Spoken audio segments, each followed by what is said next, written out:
Tak putus menanam tegar dengan kadar ekstra. Itulah yang mewarnai hari-hari Denada menghadapi sakit leukemia yang diderita Shakira Aurum, sang buah hati. Bagaimana tidak, sudah 3 bulan memboyong Shakira menjalani pengobatan ke Singapura. Tapi hingga kini kondisi Shakira tak kunjung menunjukkan sinyal-sinyal kesembuhan. Apa yang terjadi dengan Shakira?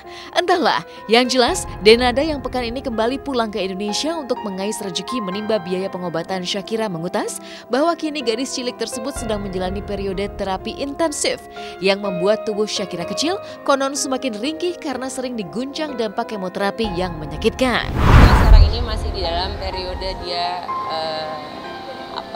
intensif kemoterapinya.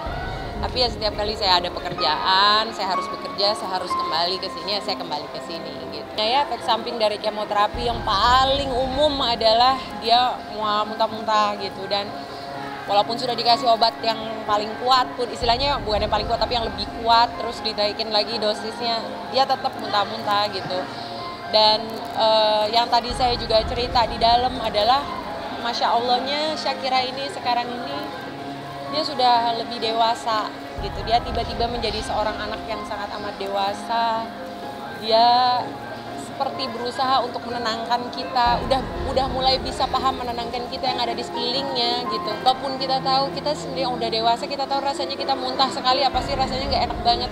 Anak itu bisa muntah berkali-kali gitu. Bahkan hanya dengan 1 teguk, 2 teguk air dia bisa muntah gitu. Dan even dalam keadaan seperti itu dia masih bisa lihat saya dan dia bisa bilang, "Ibu Shakira nggak apa-apa, ibu cuma mual sedikit kok," gitu.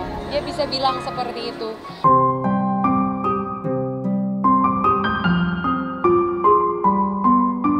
Ya, demi kesembuhan Shakira, Denada tidak hanya rela bolak-balik Jakarta Singapura yang konon menelan biaya hingga miliaran rupiah, tapi juga ikhlas melawan lelah mengais rezeki. Belakangan perjuangan Denada sebagai ibu yang mencari kesembuhan Shakira pun mendulang heboh publik karena dikabarkan kepepet hingga menjual rumah pribadinya di kawasan Tanjung Barat, Jakarta Selatan dalam tempo secepatnya. Apa yang terjadi dengan Denada? Harus membiayai pengobatan kanker darah Shakira yang konon mampu menyedot budget fantastis hingga miliaran rupiah per bulan. Mungkinkah kini Denada mulai tak sanggup hingga terpaksa menjual rumah pribadinya? Ironisnya, di tengah cobaan pahit ini, lagi-lagi tapal batas kesabaran Denada diuji. Pasalnya di tengah usaha Denada menjual rumah, Emilia Contessa sang ibu juga jatuh sakit hingga harus menjalani operasi di bagian mata di rumah sakit yang sama dengan Shakira di Singapura. Ya mau dijual, ya ditempatin cuma sebentar gitu aja, kalau ada kegiatan pulang ke sini gitu. Kalau nggak ada itu lagi kosong gitu. Kalau itu sih secepatnya sih kayaknya. Kalau masalah jual rumah atau apa segala macam itu saya rasa nggak terlalu bisa dibesar-besarkan, karena saya rasa semua akan melakukan hal yang sama. Kalau sekarang alhamdulillah papanya ada, ibu saya juga ada di sana. Mama kebetulan kemarin habis operasi juga di sana, habis operasi mata di sana.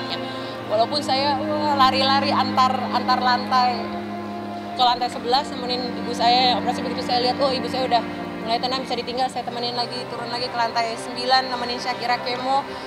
Begitu dia disedasi kan, jadi begitu dia tidur saya lihat emang udah harus ditinggal, saya tinggal lagi ke ibu saya. Dihunjam cobaan bertubi-tubi, Denada yang kerap menunjukkan sikap tegar, pekan ini mendadak runtuh.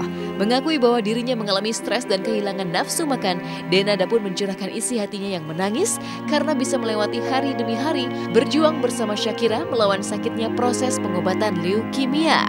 Kita malam dia tidur, saya terima kasih sama Allah, hari itu sudah selesai. Besok itu akan hari yang baru lagi. Besok kita akan menghadapi tantangan yang baru lagi, berjuang bareng-bareng lagi. Ya besok kita bismillah lagi gitu.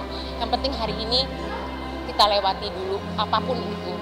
Entah mual-mual, sakit, atau mungkin di hari-hari yang membahagiakan dia mungkin lebih happy, lebih aktif. Semuanya kita syukuri gitu. Bagaimana nggak tidur, kita praktis nggak makan juga, nggak terlalu makan, maksudnya itu juga nggak terlalu memperhatikan makan kita juga, stres juga, kepikiran juga gitu. Ya bismillah, lagi-lagi kan semuanya berserah.